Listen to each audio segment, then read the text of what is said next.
Welcome back. आप देख रहे हैं आपके शेयर हमारी राय। ये कार्यक्रम आप ही के लिए बना है जहां आप अपने शेयर बाजार से जुड़े सवालों के जवाब पाते हैं हमारे एक्सपर्ट से। आज के हमारे एक्सपर्ट हमारे साथ जुड़ चुके हैं mister Mahesh Ojha. He is vice president research and business development at Kantilal Chhaganlal securities. Mahesh ji, आपका बहुत बहुत स्वागत है कार्यक्रम में। Good afternoon ma'am. Very good afternoon. Nifty इस समय 24,269 के आसपास का स्तर देखने को मिल रहा है। आज बैंक निफ्टी जो है पूरे बाजार में छाई हुई है, यानी कि बैंक निफ्टी में देखें तो 400 से ज़्यादा अंकों की मजबूती है। वहीं निफ्टी लाल निशान में है, इंटरडे लो के आसपास ही कामकाज करते हुए। थोड़ा भी बाउंस बैक आता है तो वहाँ पे सेल ऑफ ही देखने को मिल रहा है। सो सेलिंग एट बाउंसेस अभी भी बाजार में देखने को मिल रही है। आज के बाजार में जो स्टॉक्स मजबूती के साथ कामकाज कर रहे हैं वो banking and financial services space से हैं, चाहे वो कोटक महिंद्रा बैंक हो, ICICI बैंक हो या फिर एक्सिस बैंक हो। इसमें काफ़ी अच्छी तेज़ी देखने को मिल रही है। PSBs में भी काफ़ी अच्छा एक रुझान देखने को मिल रहा है। Indian bank, bank of India, Punjab national bank जैसे दिग्गज स्टॉक्स जो है उनमें काफ़ी अच्छा मूव है। स्टेट बैंक ऑफ इंडिया को तो मैं भूल ही गई, पर या state bank of India PSBs में काफ़ी अच्छा प्रदर्शन दिखाते हुए। So Nifty bank is holding up but Nifty is not holding, क्योंकि वहाँ के जो बाकी दिग्गज प्लेयर्स हैं like your Reliance, like your HDFC bank, like your Infosys, ये सब जो है वो लाल निशान में है। क्योंकि अब वीज़ा एप्लीकेशंस को लेके भी कुछ बयान ट्रम्प सरकार से आए हैं, तो वो भी वहाँ पे IT को दबाव में रखते हुए। तो ओवरऑल सितंबर सीरीज़ का पहला दिन थोड़ा मिक्स सा है। जहाँ बैंक निफ्टी में उछाल है वहीं निफ्टी में दबाव है। सो सितंबर सीरीज़ को आप कैसा देखते हैं महेश जी? सितंबर सीरीज़ से आपकी क्या उम्मीद है? देखिए, तो काफी सारे पॉजिटिव और मुझे लगता है पूर्ण लास्ट 2 दिन में आज भी 2% डाउन है, कल भी 4% के करीब करीब डाउन था। तो वहां पे अगर वो एंगल से देखें तो पॉजिटिव ट्रिगर भी बन रहे हैं निफ्टी के अंदर भी। मीनवाइल 200 DMA के ऊपर नीचे थोड़ा सा है, तो जब तक उसके ऊपर नहीं आएगा तो एक अच्छा खासा जो पुल बैक है वो एक्सपेक्ट नहीं कर सकते। तब तक एक टाइट रेंज में कारोबार हो सकता है। बट जिस हिसाब से ग्लोबल इवेंट चल रहे हैं, क्रूड के भाव डाउन है, तो मेरे हिसाब से थोड़ा और अपसाइड मोमेंटम इसके अंदर आगे पीछे आना चाहिए। तो कहीं ना कहीं पे ये लग रहा है कि अभी मार्केट जो है काफी सारी चीजों को ऑलरेडी एडजस्ट कर चुका है। अब जब आप देखेंगे लोअर में 24,050, 24,060 ये सपोर्ट भी ब्रेक नहीं कर रहा है, तो लोअर में काफी सपोर्ट है, बाइंग का इंटरेस्ट है। ऊपर साइड में एक थोड़ा छोटा मोटा रेसिस्टेंस है। जब भी ये रेसिस्टेंस क्रॉस एक बार कर लेगा तो फिर नए हाई जो है अब की बार थोड़े मुझे लगता है कि कहीं ना कहीं पे एक स्पार्कल वाले मूव भी आगे आने वाले टाइम में देखने को मिल सकते हैं, क्योंकि ये कम से कम 12-13 दिन हो गए हैं उसी रेंज के अंदर घूम रहा है। अब जब भी ये ऐसी रेंज से जब भी बाहर निकलते हैं तो 200-500 पॉइंट की एक साथ में रैली बताते हैं, तो वो वेट एंड वॉच है। अभी के सबसे ट्रिगर जो है कोई इतने ज्यादा नेगेटिव नहीं है।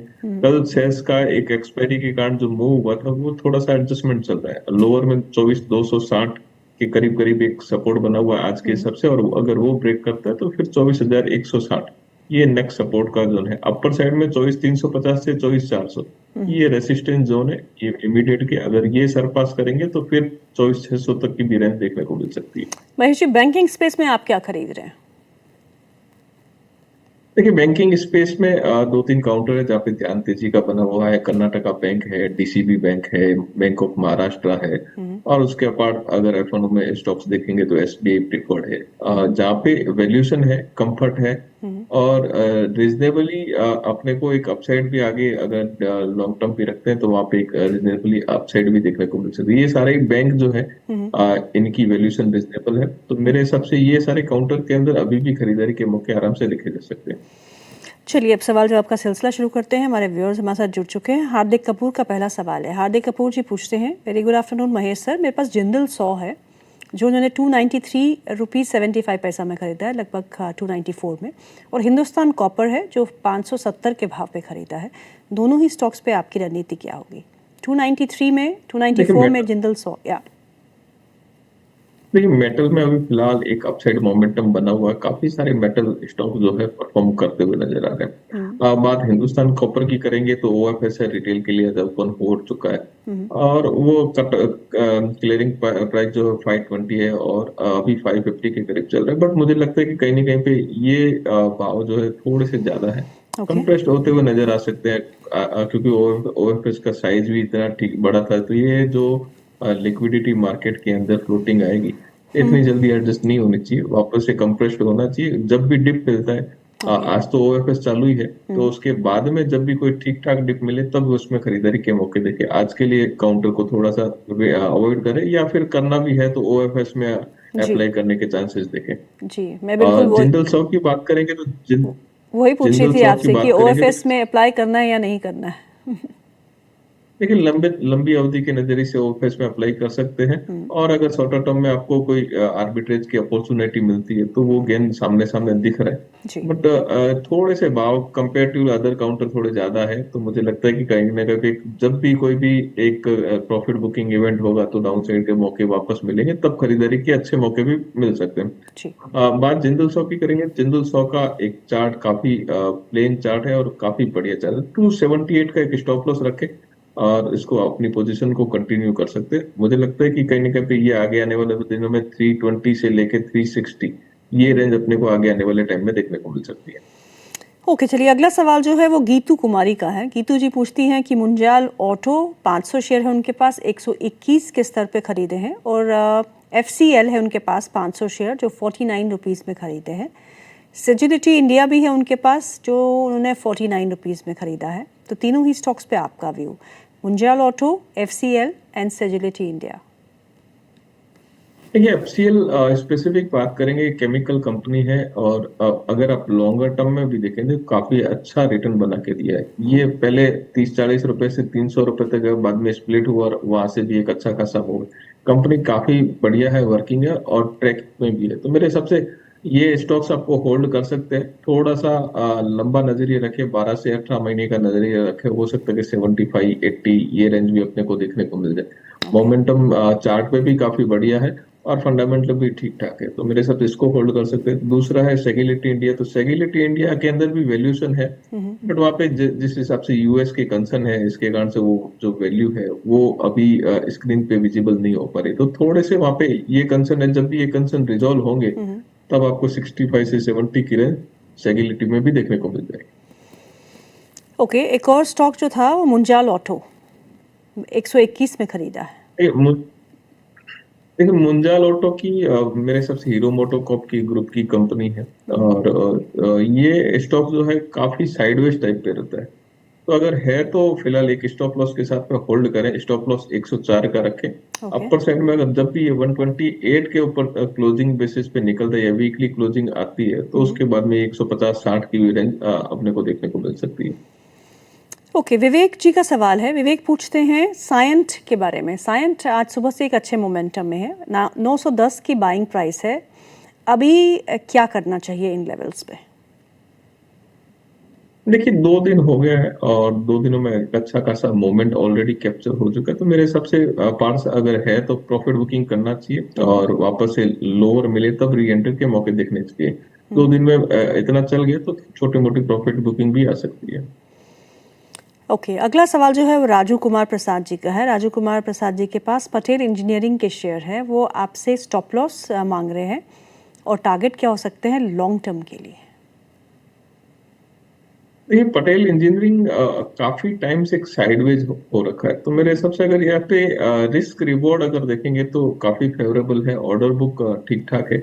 तो अगर 24 के बिलो एक स्टॉप लॉस, 2380 का एक स्टॉप लॉस रख ले। अपर साइड में 34 फर्स्ट लेवल बनेगा, 34 के ऊपर वीकली क्लोजिंग आएगा तो मेरे हिसाब से 40-44 एटलीस्ट आराम से देखने को मिल सकता है। क्योंकि ये बहुत समय से जो है एक दायरे में ही फंसा हुआ है। अगला सवाल ले लेते हैं। अगला सवाल जो है वो है आईआरसीटीसी पे। आईआरसीटीसी के स्टॉक है उनके पास 780 के भाव पे लिए है। What to do for long term, वो आपसे पूछते हैं। देखिए, आईआरसीटीसी में फिलहाल काफी टाइम से साइडवेज चल रहा है और मुझे लगता है कि कहीं ना कहीं पे और थोड़ा टाइम ये साइडवेज ही चलना चाहिए। तो जब भी कोई भी अपसाइड मिलता है तब यहाँ पे पार्सल एग्जिट करके दूसरे किसी में स्विच करना ज्यादा बेटर रहेगा, जहाँ पे मोमेंटम बने हुए हैं, जहाँ पे थोड़ी अपॉर्चुनिटी है। अब बैंकिंग सेक्टर में काफी जगह पे मौके बने हुए हैं, वहाँ उस तरफ ध्यान देंगे तो हो सकता है कि आपका लॉस थोड़ा रिकवर भी हो जाए। रेलवे में कुछ भी पसंद नहीं है आपको महेश जी? नहीं, पसंद की बात नहीं है। वो स्टॉक्स के अंदर मोमेंटम और वो बाइंग अभी फिलहाल स्क्रीन पे है नहीं, तो जब तक वो चीज होगी नहीं तब तक उसके अंदर वो भाव रिफ्लेक्ट नहीं होगी। तो मेरे हिसाब से थोड़ा, अगर वैसे लॉन्ग टर्म पड़ा है, कोई ट्रिगर बनेगा तब तो सब एक साथ में आ ही जाएंगे बाइंग के लिए। अभी फिलहाल कुछ ट्रिगर नहीं है, जब तक कहीं और ट्रिगर बने हुए तो वहां पे मौके देखने चाहिए थोड़ा बहुत। वहां पे अगर आपका है तो भी पार्सल एग्जिट करके वहां पे एक रिकवरी के अटेम्प्ट करने चाहिए। ओके, चलिए अगला सवाल ले लेते हैं। अगला सवाल जो है वो केन्स टेक्नोलॉजीज पे है। वो पूछते हैं क्या फ्रेश बाय कर सकते हैं, यानी कि वो खरीद सकते हैं करंट लेवल्स पे केन्स टेक्नोलॉजीज? देखिए, केन्स में अगर आपको काम करना भी है तो मेरे सबसे स्ट्रिक्ट स्टॉप लॉस के साथ में ही करना चाहिए। हमारा इसमें कोई स्पेसिफिक ध्यान नहीं है। तो ये काउंटर ऐसा है कि जहाँ पे काफी सारे कंप्लायंस इश्यू भी झेले हैं काउंटर ने। तो मेरे हिसाब से अगर कोई काम कर रहा है तो एक स्टॉप लॉस जो है 3760 का ये ध्यान में रख के चले। अगर ये 3760 के नीचे अगर क्लोजिंग आएगा तो फिर वापस से 3200 3400 की भी रेंज देखने को मिलती है। अभी के ओके, हिसाब से चार्ट पे थोड़ा पॉजिटिव है। 4180 से 4300 ये इमीडिएट रेसिस्टेंस देखने को मिल सकते हैं। ओके। आरती जैन जी पूछती हैं क्या मैं फ्रेश इन्वेस्टमेंट आईडीबीआई बैंक में कर सकती हूँ? इज इट रिस्की और सेफ? मुझे क्या करना चाहिए? IDBI bank. नहीं, कोई बड़ा रिस्क तो है नहीं, और ये लेवल जो है सदाबहार लेवल है। आगे पीछे ये लेवल वापस आ भी जाते हैं। कभी कभार डाउन साइड हो सकता है कि 75 78 की रेंज लोअर में बताए, वापस में अपर साइड की रेंज जो है 105 से 10 ये इमीडिएट हर्डल रहता है। वहां से वापस स्टॉक्स डाउन साइड भी आता है। तो फिलहाल मेरे हिसाब से थोड़ा टाइम होल्ड करना चाहिए। अभी ये मोमेंटम बना हुआ, थोड़ा और अपसाइड यहाँ से देखने को मिल सकता है। अभी के हिसाब से स्टॉप लॉस 87 का एक स्टॉप लॉस लगा के इसको होल्ड करें। थोड़ा अपसाइड 105 से 110 की रेंज देखने को मिल सकती है। केशव जी का अगला सवाल है। वो पूछते हैं एलआईसी हाउसिंग फाइनेंस में कुछ मोमेंटम देखने को मिल रहा है आज, काफ़ी अच्छा मोमेंटम है और फ्यूचर साइड पे एक अच्छा हमको ओपन इंटरेस्ट एडिशन भी देखने को मिल रहा है। आज सुबह से ही उस लेवल को होल्ड कर रहा है, 3.25% का इजाफा है। पूछते हैं क्या करंट लेवल्स पे खरीद सकते हैं? नहीं, थोड़ा डिप मिले तब खरीदना चाहिए। 516 से 518 ये एटलीस्ट आज के हिसाब से थोड़ा डाउन साइड में लगता है कि आना चाहिए, क्योंकि सुबह से अपर है। तो थोड़ा जब भी प्रॉफिट बुकिंग है या लास्ट के अंदर थोड़ा डाउन साइड मिले तब इसके अंदर ध्यान देना चाहिए। स्टॉप लॉस वही है, 490 के बिलो एक स्टॉप लॉस रखे। अपर साइड में 528 के ऊपर निकलता है तो फिर 540 से 560 इमीडिएट रेसिस्टेंस देखने को मिल सकते हैं।